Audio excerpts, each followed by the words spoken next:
Hello students, welcome to AIMS India online classes. This is a chemistry session. Here we are discussing about metallurgy.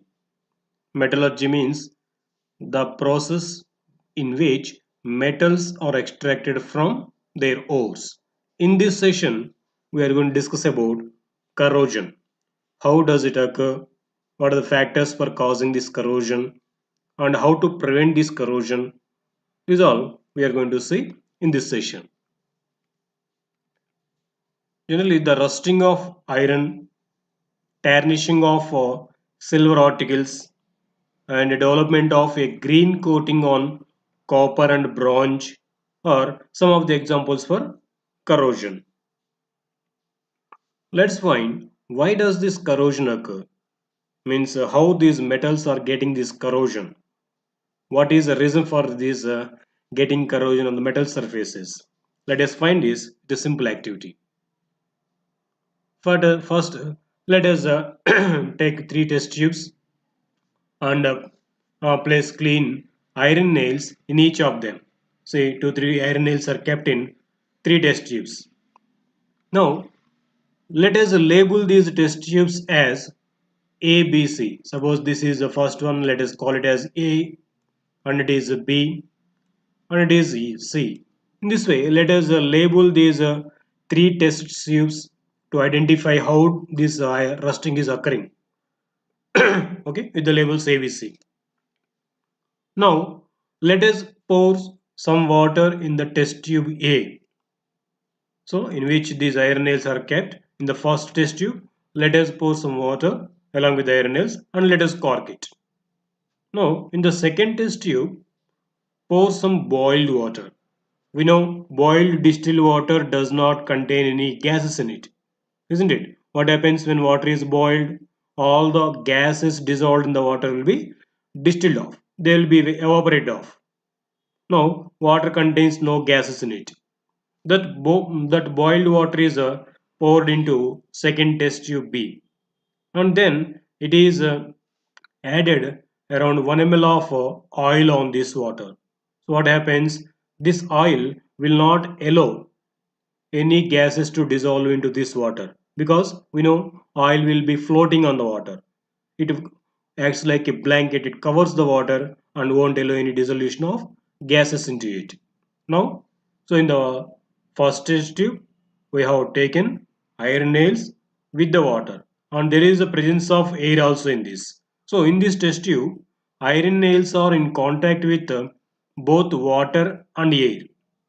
In the second test tube, what we have done, we have taken the iron nails and we have poured boiled distilled water which do not contain any gases in it. And in addition to that, we have taken 1 ml of oil on this water. So this oil will float on the water and will act as a blanket, and it won't allow the dissolution of any gases into this water. Now what we can say from this, these iron nails in the test tube B are in contact with the water but not in contact with air. Okay. Now in the third test tube, let us take some anhydrous calcium chloride in the test tube C. No water into this. And what happens here? This anhydrous calcium chloride, it is one of the salts which absorbs moisture, which absorbs water vapor from the surroundings.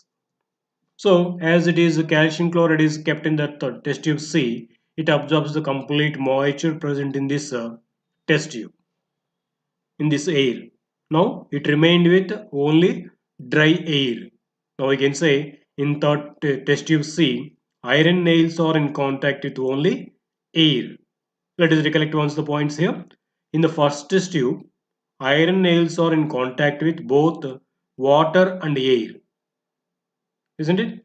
And in the second test tube, iron nails are in contact with only water, but not in contact with air because they are covered with this oil layer.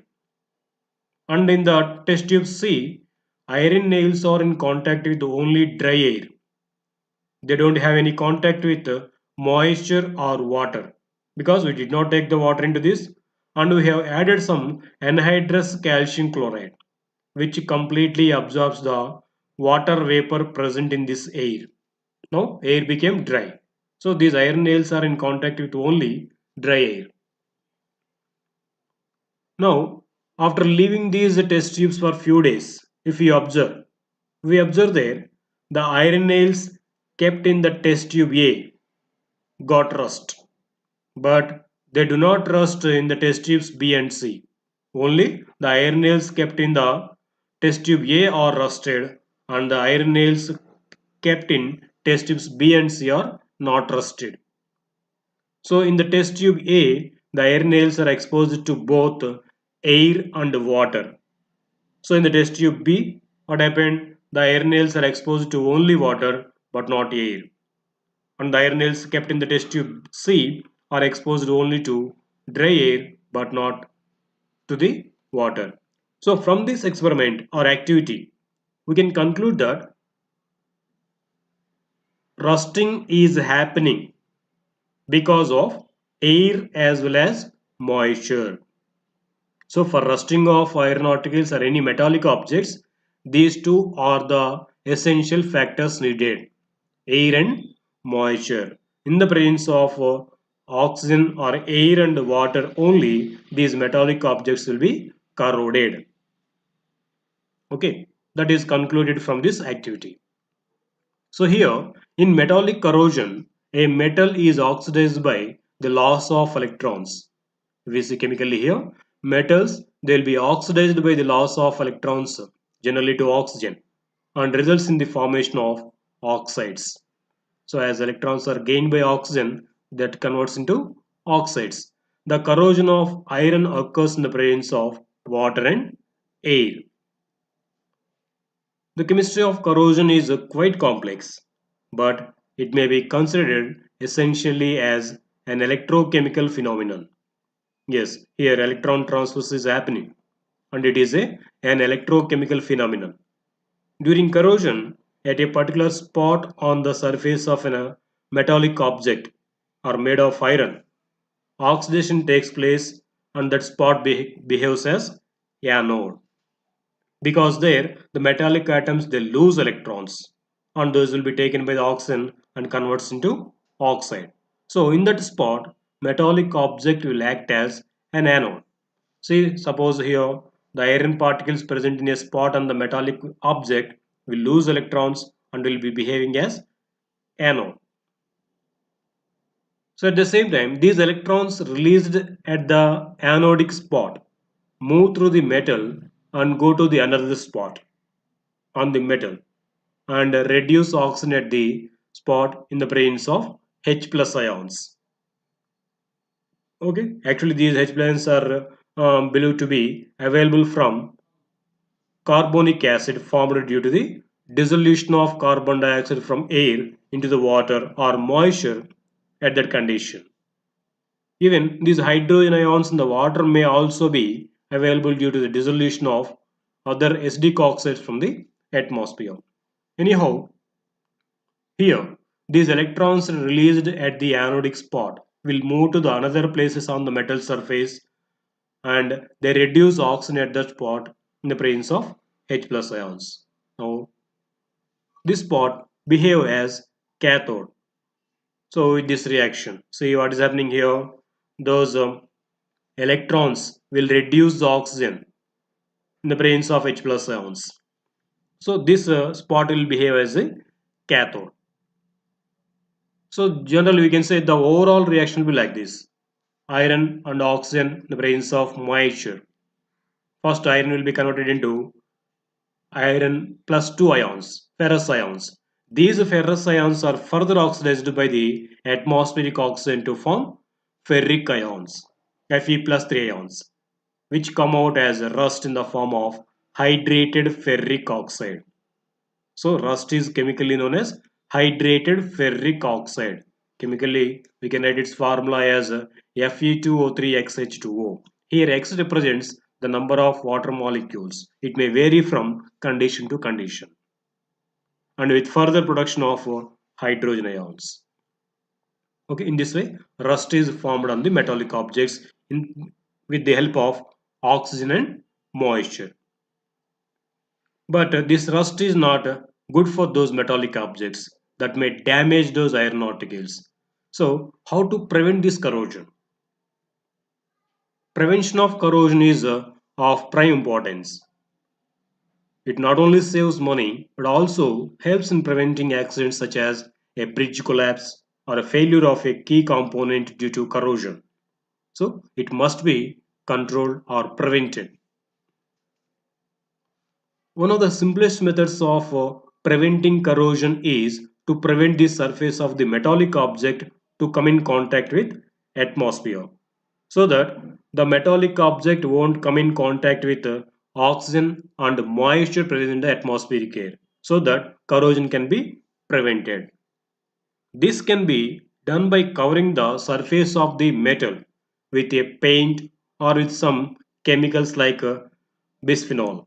So that what happens, this paint or chemical will cover the metallic surface in coming contact with the atmospheric air and moisture so that corrosion can be prevented.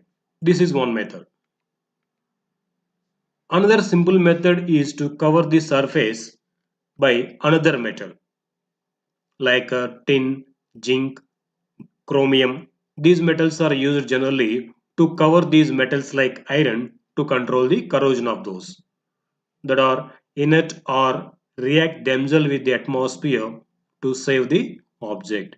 This is generally done by electroplating. See here, some iron articles are shown. Actually, these are coated here with chromium coating. So this will be done by generally electroplating. This chromium coated on these iron articles won't allow the corrosion of iron further. Okay, an electrochemical method is used to provide a sacrificial electrode of another metal like magnesium and zinc. We know the coating of a thin layer of zinc on the metallic objects like iron is called galvanization. So that will be done by generally electrochemical method. There, that zinc coated on the iron article, which will be corroded itself, and it saves the original object of iron. That's why it is called sacrificial method of prevention of corrosion. Okay. Even the iron objects like bicycles and dissolve we see they'll be glittering with a silver color. That is because these iron articles are coated with some other metals like nickel and chromium by the electroplating method. There, these nickel and chromium protect these iron articles from getting rusting. Okay, that is another method. Now, let us see some important processes which are used in the metallurgical techniques. Metallurgy means what we told? The extraction, the process in which metals are extracted from their ores. Okay, let us see some terminology and procedures used in this metallurgy here. One of those is smelting. Smelting is a pyrochemical process. Pyrochemical in the sense the procedure or the chemical process in which large amount of heat is used. Okay, that process generally is called pyrochemical process in which the ore is mixed with flux and fuel and strongly heated. So there the ore is mixed with the flux and fuel and it is heated at very high temperatures. That is called smelting. The heat is so strong that the ore is reduced to even metal as in the case of iron. So the ore is heated along with the fuel and flux at very high temperature so that that pure metal formed will be molten in the state. For example, if we take iron, if it is separated from its impurities and it is heated strongly with the fuel and flux to remove the impurities, iron will come into molten state. So here at the bottom you see here, pure iron is separated at the bottom in the molten form. Remaining impurities are collected at the another channel and the metal is obtained in the molten state here. This procedure is called smelting. Let us see one more procedure. During smelting, the impurities in the ore react with the flux to form slag, which is removed. So here, to remove the impurities present in the metal, certain other chemical is added. That chemical substance which is added to remove the impurities is called flux. There the impurities are called as a gangue. So to remove the gangue from the ore, flux is added to the ore, and this flux will react with the gangue and forms another substance which can be removed easily. That substance obtained by the reaction of flux with gangue is called slag. Okay. For hematite, for example, if you take hematite is one of the ores of iron. Coke is used as a fuel, and limestone is used as a flux. Okay, the smelting is carried out in a specially built furnace known as a blast furnace.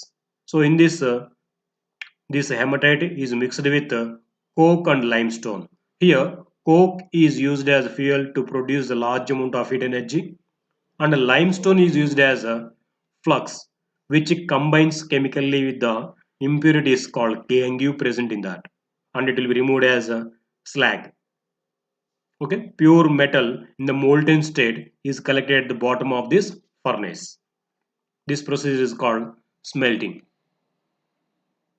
Okay, so the reaction inside the furnace will be like this. First, the fuel in the form of coke, when it is heated, it reacts with the oxygen gas present in that furnace and forms carbon monoxide. This carbon monoxide further reacts with hematite to give pure metal in the molten state. See, it reduces the iron oxide hematite into pure metal iron. And there we have taken flux also, which removes the impurities. At that high temperature, first this calcium carbon limestone decomposes to calcium oxide. This calcium oxide formed reacts with the impurity like silica and converts into calcium silicate. So this is removed in the form of slag. So here let us see once again the terminology. The component used to produce high temperature is called fuel. In this purification of hematite, extraction of metal from hematite is fuel is coke. Okay, and along with that, calcium carbonate is also mixed. This calcium carbonate is acting as a flux, which is used to remove the impurities like silica. It combines with the silica in the form of calcium oxide. Finally, it forms calcium silicate. This is called here slag. It is removed in the separate channel. Okay, this impurity is called gangue. This component which is used to remove the gangue is called flux. By the combination of this flux and gangue, it forms slag, which is removed separately. Okay. Next, another procedure is roasting. Roasting is a pyrochemical process. So this roasting is also one of the process in which high temperatures are used. Ore is heated at very high temperature. In this process, the ore is heated in the presence of oxygen or air below its melting point. The products obtained in this process are also ore in the solid state, because these are heated below their melting points here. So they will be available in the solid state itself. Generally, reverberatory furnace is used for roasting. Roasting means heating of ore when in the presence of air or oxygen. That process is called ore roasting. For example, if you say zinc blende is one of the ores of zinc. So this, if it is heated in the reverberatory furnace in the presence of oxygen, it converts into zinc oxide. Okay. Another procedure is calcination. Calcination is also a pyrochemical process in which the ore is heated in the absence of air. So difference from the roasting for the calcination is here the ore is heated in the absence of air, whereas in the roasting process ore is heated in the presence of air. So here the ore gets generally decomposed in the process. First ore will be decomposed in this calcination process by heating in the absence of air. For example, the ore is limestone. On heating, it decomposes to form calcium oxide and carbon dioxide. If it is magnesium carbonate, it decomposes to form magnesium oxide and carbon dioxide. So, okay, let us see one more terminology here. Flux, as we used here. Flux is a substance added to the ore to remove the gangue from it by reacting with the gangue. So here gangue means the impurities present in the ore. So to remove the impurities, that is to remove gangue from the ore, a chemical substance is added to ore. That substance is called flux. This flux will react with the gangue and forms another substance called slag, which can be removed separately so that pure metal will be obtained. So if the impurity is acidic substance like silicon dioxide, silica, then a basic substance like lime or calcium oxide is used as flux so that it reacts with that silica.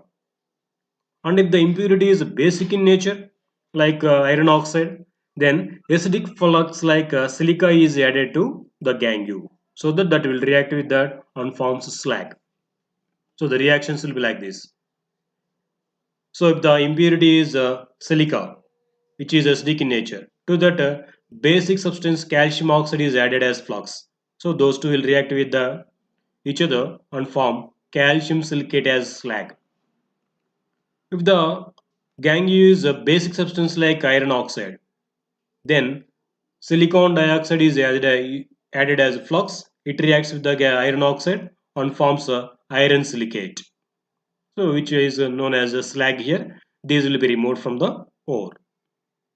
Okay, flux is a chemical substance which is added to the ore to remove impurities or gangue. Okay, by converting that into slag. Next, furnace. Furnace is one which is used to carry out pyrochemical processes in metallurgy. Pyrochemical process means it is a process in which the ores are heated at very high temperatures.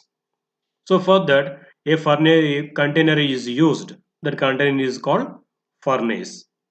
We have mainly three parts in a furnace, known as hearth, the middle part here, and a chimney through which gas are evolved out, and a firebox, where a fuel is burned to produce high heat energy. Okay, here the hearth is a place inside the furnace where the ore is kept for heating purposes. Okay, this part is called hearth where ore is kept. And a chimney is the outlet through which waste gases are blown out of the furnace. So through this waste gases are blown out. This is called chimney. This is a hearth and this is chimney. And firebox is a part of the furnace. Here it is. This is a firebox. The fuels are kept for burning in this place. This is in the firebox. Okay. When fuels are burnt in this firebox, high amount of heat energy is produced. By that heat energy, the ore which is kept in the hearth will be heated and it undergone pyrochemical process. And if there are any gases are produced, waste gases, they will be blown out through this chimney. In the blast furnace, in the blast furnace, both firebox and hearth are combined in big chamber, which accommodates both ore and fuel. But in the reverberatory furnace has both the firebox and hearth separated. But the vapors obtained due to the burning of fuel touch the ore in the hearth and heat it. In furnaces like a retort furnace, there is no direct contact between the hearth or firebox and even the flames. These flames do not touch the ore. They are separately arranged here in the retort furnace. Okay, these are the different kinds of furnaces. Okay, thank you for watching our video. Please subscribe our YouTube channel AIMS Today and visit our website aimstoday.in for latest updates on recorded videos.